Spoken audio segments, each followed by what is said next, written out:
자정이 넘은 시각, 20살 여자가 현관문을 열었습니다. 아버지가 이불에 덮인 채 바닥에 쓰러져 있었습니다. 비명을 지를 틈도 없이 누군가 뒤에서 머리채를 잡았습니다. 끌려간 방 안에서 그녀가 본 것은 화장실에 쓰러진 어머니의 시신이었습니다. 그녀는 빌었습니다. 제발 아빠만이라도 살려줘. 119에 신고해주면 안 돼. 뭐든 할게. 그녀는 무릎을 꿇고 스스로 옷을 벗었습니다. 이렇게 하면 신고해줄 거야? 장재진의 대답은 이것이었습니다. 네가 하는 거 봐서. 부모의 시신이 놓인 그 집에서 남자는 그녀를 강간했습니다. 그리고 새벽녘 그녀는 4층 베란다에서 뛰어내렸습니다. 골반이 부서졌지만 다행히 살았습니다. 그런데 이 남자, 한 달 전까지 대학교 총동아리 연합회 회장이었습니다. 그의 생활기록부에는 이렇게 적혀 있었습니다. 명랑 쾌활하여 그부 간의 협조적, 남을 통솔하는 능력이 있으며 교우 관계의 폭이 넓음. 수백 명 앞에서 마이크를 잡고 박수를 받던 24살 대학생. 명랑한 리더는 어떻게 칼과 망치를 가방에 넣고 살인 대본까지 외워가며 사람을 죽이러 갈 수 있었을까요? 오늘의 선악록 주인공은 대한민국 최연소 사형수 장재진입니다. 1990년 경북 구미. 요식업을 하는 부모 밑에서 태어난 장재진은 성적이 늘 바닥이었습니다. 그런데 반장은 항상 이 사람이었습니다. 초등학교부터 고등학교까지 학급 임원을 도맡았고 그 경력 하나로 대구의 한 대학 건축공학과에 리더십 수시 전형으로 합격합니다. 공부로는 증명할 수 없었던 자신을 사람들의 시선과 박수가 대신 지탱해주는 삶이었습니다. 입학 이듬해 해병대에 자원 입대했는데 이 시기에 장재진 내면의 것이 처음 밖으로 튀어나왔습니다. 후임병 가혹행위와 폭행으로 징역 1년, 집행유예 2년, 거절이나 반항에 부딪히며 폭력으로 돌변하는 성정에 군복 안에서 이미 드러난 겁니다. 전역 후 공장에서 1년여를 일하다 2013년 복학합니다. 아무도 그의 이름을 불러주지 않던 시간을 견딘 뒤 다시 캠퍼스로 돌아온 장재진은 동아리에 전력 투구했습니다. 그해 11월 그는 총동아리 연합회 회장으로 선출됩니다. 인생에서 가장 높이 올라간 순간이었습니다. 2014년 2월 동아리에 가입한 20살 신입생과 교제를 시작합니다. 그런데 장재진이 친구들에게 그녀의 험담을 했고 그 말이 돌고 돌아 그녀 귀에 닿았습니다. 4월 2일 새벽 그녀는 장재진에게 따졌습니다. 왜 내 험담을 해? 화가 난 장재진은 그녀의 뺨을 5차례 넘게 때렸습니다. 결국 그녀는 이별을 선언했습니다. 닷새 뒤 학교에서 그녀를 발견한 장재진은 자취방으로 끌고 가 뺨을 15차례 때리고 발로 밟았습니다. 전치 3주, 딸이 맞았다는 사실을 알게 된 부모가 장재진의 부모를 찾아가 항의했고 소문은 캠퍼스에 퍼졌습니다. 여자친구를 때린 총동 회장. 회장 측에서 밀려나고 휴학 처리가 되면서 동아리 자리까지 잃었습니다. 장재진은 자취방에 틀어박혔습니다. 술을 마시며 혼자 앉아있는 시간이 길어질수록 분노의 크기도 커졌습니다. 자기가 때려놓고 자기가 험담을 해놓고 그 결과를 자기가 맞은 건데 그는 단 한 번도 자신을 돌아보지 않았습니다. 내가 모든 것을 잃게 된 건 전부 그 여자와 그 부모 때문이다. 분노의 방향은 오직 바깥을 향했습니다. 어느 날부터 장재진의 가방이 무거워지기 시작했습니다. 부엌칼, 과도, 망치, 밀가루 3kg, 라카 스프레이, 붕대, 소독약. 밀가루는 피를 응고시키기 위한 것이었고 붕대와 소독약은 살인 중 자기 손이 다칠 것을 대비한 것이었습니다. 수첩에는 대관 수리공 행세를 위한 대사까지 적어두었습니다. 현관문 앞에서 읽을 원고. 그는 사람을 죽이러 가는 길에 대본을 썼습니다. 2014년 5월 19일 오후 5시 40분 전 여자친구 부모의 아파트. 배를 누르고 대본을 읽었습니다.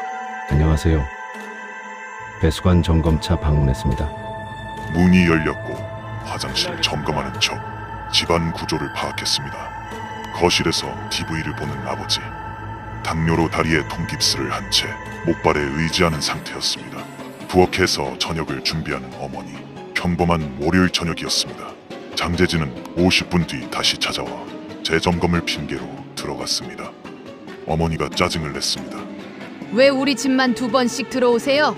그 순간 라카 스프레이가 어머니 얼굴에 뿌려졌습니다. 칼로 7번, 암치로 8번. 비명을 듣고 현관으로 기어간 아버지는 목발을 짚은 채 문 손잡이를 잡았지만 열지 못했습니다.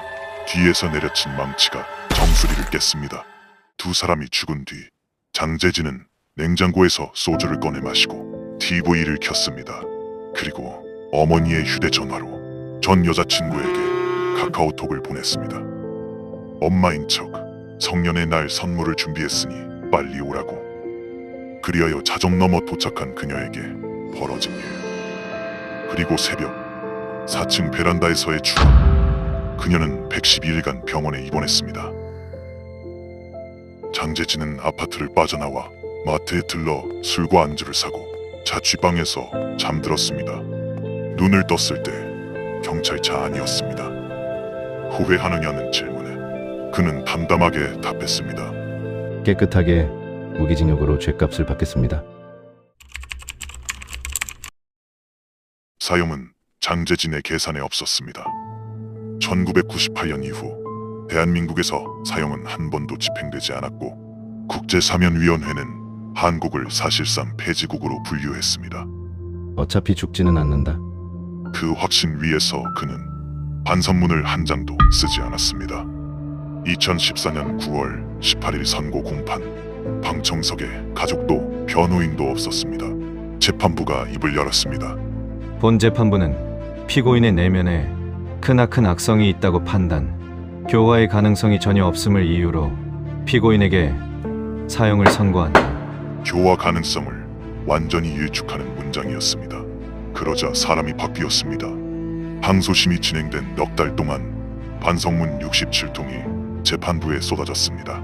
부모도 탄원서를 냈습니다. 사형만은 면하게 해달라고. 항소가 기각되자 반성문은 다시 영통이 됐습니다.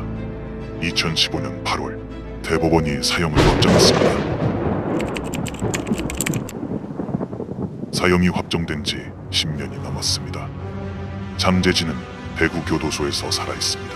그가 예상하고 희망했던 대로 수감 중 인터뷰에서 그는 언론 보도의 뉘앙스가 왜곡되었다며 화를 냈습니다. 두 사람을 죽이고 한 사람의 삶에 무슨 사람이 자기 이야기가 어떻게 전해지느냐를 따지고 있었습니다. 부엌에서 저녁을 준비하던 어머니와 통깁스를 한 채 현관문 손잡이를 잡았던 아버지는 돌아오지 않았습니다. 4층에서 뛰어내린 그녀의 골반은 붙었지만 그 밤이 끝났는지는 아무도 모릅니다. 평범한 월요일 저녁이 한 가족의 마지막 저녁이 됐습니다. 반성문 67통은 반성이었을까요? 생존을 위한 또 하나의 대본이었을까요?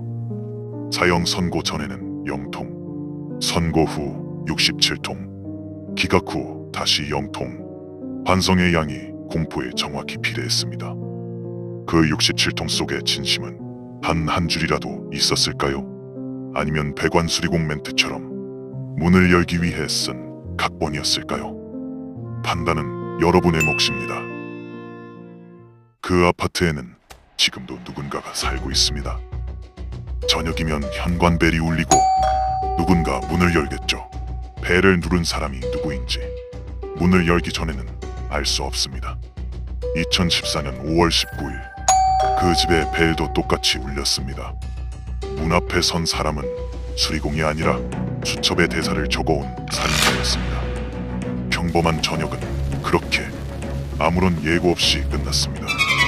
오늘 밤 여러분의 현관 벨이 울린다면 문을 열기 전에 한 번만 더 확인하십시오. 평범한 저녁을 지키는 건 그 몇 초의 신중함일 수도 있으니까요. 오늘의 선악록이었습니다. 누구 누군가에게 거절당하거나 가진 것을 잃었을 때 그 감정이 어디를 향하느냐가 사람의 전부를 가르기도 합니다. 여러분은 무언가를 잃었을 때 그 분노를 어디로 보내셨나요? 혹은 보내지 못해 후회한 적이 있으신가요? 여러분의 이야기를 댓글로 나눠주시면 감사하겠습니다. 구독과 좋아요는 다음 이야기를 만드는 힘이 됩니다. 선과 악, 그 경계의 이야기는 계속됩니다. 다음 선악목에서 만나겠습니다.